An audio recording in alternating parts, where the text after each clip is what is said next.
आज जो मैं बातें करूंगा वो आपने सुननी है और मुझे कमेंट बॉक्स में आपने अपनी राय जरूर बतानी है कि आपको वो कैसी लगी। ये रूह अफ़ज़ा का ढक्कन कहता था कि भैया हम बफर जोन बनाएंगे अफगानिस्तान के अंदर, हम 20 से 40 किलोमीटर अफगानिस्तान में घुस के एक नया अड्डा बनाएंगे। हारे रूह अफ़ज़ा के ढक्कन, अभी मजा आएगा ना भिड़ो। इंडिया ने 12 लाख अपने नेशनल कैडेट कोर तैयार किए नौजवानों को कि फौज की पुष्ट महफूज करने के लिए 12 लाख नौजवानों को उन्होंने तैयार किया है। और हमारे नौजवान ये जो दहशतगर्दी है इसके पीछे वर्दी पागल बावले कुत्ते की तरह इधर उधर घूम रहे हैं। ये सारी बातें अपनी जगह, एक खबर और बहुत बड़ी आ रही है कि हाफिज सईद का जो बांजा है, लोग बोल रहे हैं कि ये उसका बांजा नहीं है, ये उसका राइट हैंड है, लेकिन जो नजदीकी खबरें हैं वो ये बता रही है कि ये उसका बांजा है जो आज मारा गया है, जिसकी जो इंडिया के अंदर बहुत सारी दहशतगर्दियों में उसका हाथ था, वो आज मारा गया है। और साथ में एक न्यूज और भी चल रही है कि हाफिज सईद भी जो है वो बहुत गंदी तरीके से जख्मी हुआ है, क्योंकि उसके बांजे को 20 गोलियां मारी हैं किसी ने।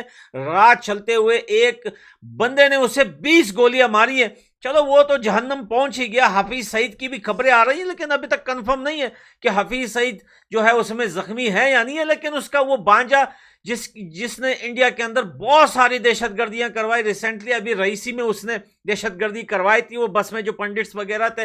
लेकिन वो चीजें अपनी जगह में आपके लिए एक रूह अफ़ज़ा के ढक्कन की वीडियो लेके आया हूं कि भैया ये रूह अफ़ज़ा का ढक्कन कहता था कि भैया हम बफर जोन बनाएंगे अफगानिस्तान के अंदर, हम 20 से 40 किलोमीटर अफगानिस्तान में घुस के एक नया अड्डा बनाएंगे। हारे रूह अफ़ज़ा के ढक्कन, क्या हो गया भाई? घर में छुपा हुआ है यार, तू तो निकल ही नहीं रहा। मुझे तो लग रहा था कि ट्रेन हाईजैक हुआ, रूह अफ़ज़ा का ढक्कन सबसे पहले दिखेगा। ढक्कन जो है वो ढक्कन ही रह गया भाई। सही पकड़े हैं। कहते हैं कि दाऊद इब्राहिम कराची के अंदर मौजूद है। अगर तो दाऊद इब्राहिम कराची के अंदर मौजूद है तो भाई बेशक आप उसको दें, वो जाके बेशक मुंबई में जाके उसको उल्टा लटका दें। हमें इससे क्या मतलब है। दूसरा उनका हाफिज सईद वाला है, उनके मुताबिक वो एक इंटरनेशनली सर्टिफाइड टेररिस्ट है। 26/11 में वो कहते हैं मुलविस है। अगर उसका हिसाब किताब वो बराबर करना चाहते हैं तो वहां से मामला आगे बेहतरी की तरफ जा सकते हैं, वो वाला मसला हल किया जाए। उसके बाद तीसरा बड़ा मसला क्रॉस बॉर्डर टेररिज्म होती है। हाफिज सईद से मुझे याद आया कि अभी रिसेंटली कुछ अर्सा पहले उन्होंने एक ऑपरेशन लॉन्च किया था अलविदा के नाम से।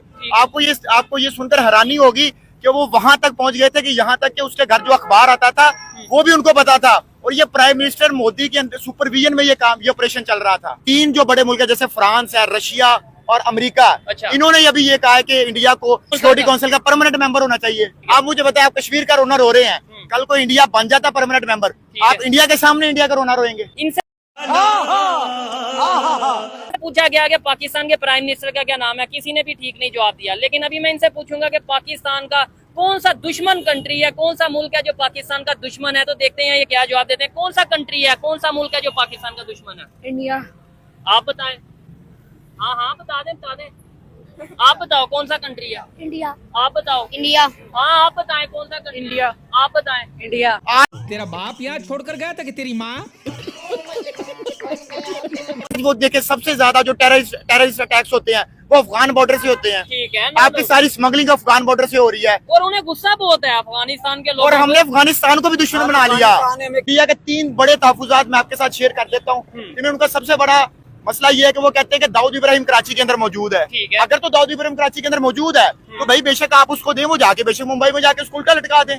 हमें इससे क्या मतलब है। अगर कोई हमारे लोगों को कत्ल करेगा तो हम भी उसको लाहौर में उल्टा लटकाएंगे। ठीक हो गया, ठीक है। एक तो ये स्टांस हो गया। दूसरा उनका हाफिज सईद वाला है, उनके मुताबिक वो एक इंटरनेशनली सर्टिफाइड टेररिस्ट है। 26/11 में वो कहते हैं मुलविस है। अगर उसका हिसाब किताब वो बराबर करना चाहते हैं तो वहां से मामला आगे बेहतरी की तरफ जा सकते हैं, वो वाला मसला हल किया जाए। उसके बाद तीसरा बड़ा मसला क्रॉस बॉर्डर टेररिज्म होती है, जिसकी वजह से मसले खराब होते हैं। अब ये 3 बड़े मसले। अब हाफिज सईद से मुझे याद आया कि अभी रिसेंटली कुछ अर्सा पहले उन्होंने एक ऑपरेशन लॉन्च किया था अलविदा के नाम से। आपको ये सुनकर हैरानी होगी कि वो वहां तक पहुंच गए थे कि यहाँ तक कि उसके घर जो अखबार आता था वो भी उनको पता था। और ये प्राइम मिनिस्टर मोदी के सुपरविजन में ये ऑपरेशन चल रहा था। ठीक हो गया। लेकिन वो किसी वजूहात की वजह से वो कामयाब नहीं हो पाया। लेकिन अगर वो कामयाब हो जाता तो आज जो ये हाफिज सईद वाला मसला ये एब्सोल्यूट हो जाना था, ठीक हो ये गया। मसला खत्म हो जाना था। लेकिन अब वो मसला खत्म नहीं हुआ पाया जब तक हम इन 3 चीजों के ऊपर कोई ना कोई अपनी तरफ से कोई पॉजिटिव राय नहीं देंगे, या हमारी गवर्नमेंट टू गवर्नमेंट को बात नहीं होगी। क्योंकि आपके बात करने से, मेरे बात करने से जाहिर है ओपिनियन तो हम अपनी दे सकते हैं। ठीक है, देखें मैं इधर ये कहना चाहूंगा कि देखें एज ए पाकिस्तानी मैं तो ओपनली चाहता हूँ कि सिर्फ इंडिया ही नहीं दुनिया के हर कंट्री के साथ रिलेशन बेहतर हो। बहुत बड़ी है, लेकिन रुआवजा का ढक्कन घबरा गया है। बहुत बड़ी मुसीबत पाकिस्तान पे आने वाली है। अरे भाई ढक्कन, तू तो बोल रहा था कुछ दिन पहले ठोपे, लाल ठोपे, मेरे ठोपे, पूरी दुनिया के ठोपे। तू तो बोल रहा था कि भाई हम घुस जाएंगे इंडिया में, हम अफगानिस्तान में घुस जाएंगे। अब तेरे अंदर घुस गया लगता है। अब इसकी अपने लोगों से पट रही है, पठानों और बलोचों से पट रही है। बोलती है जो दहशतगर्दी है उसके पीछे वर्दी है। और ये ढक्कन घर में बैठ के ना बफर जोन बनाने की बात करता है। आज आप देखिए क्रिकेट की दुनिया में तो आप सारे न्यूज़ देखते ही रहते हैं हमारे चैनल्स पर, लेकिन इस टाइम क्रिकेट को छोड़कर पाकिस्तान में एक बहुत बड़ा जो है लीग चल रहा है। टीटीपी, बलोच और पाकिस्तानी आर्मी के बीच में एक बहुत बड़ा लीग चल रहा है। और भैया इस लीग में जो है पाकिस्तानी आर्मी को पठानों की तरफ से भी और बलोचों की तरफ से भी जो है कभी 90 पे ऑल आउट हो रहे हैं। कभी भाई ट्रेन के अंदर जो है 214 पे ऑल आउट हो रहे हैं। ये इनकी हालत है भाई। हालत पाकिस्तान की बहुत खराब है।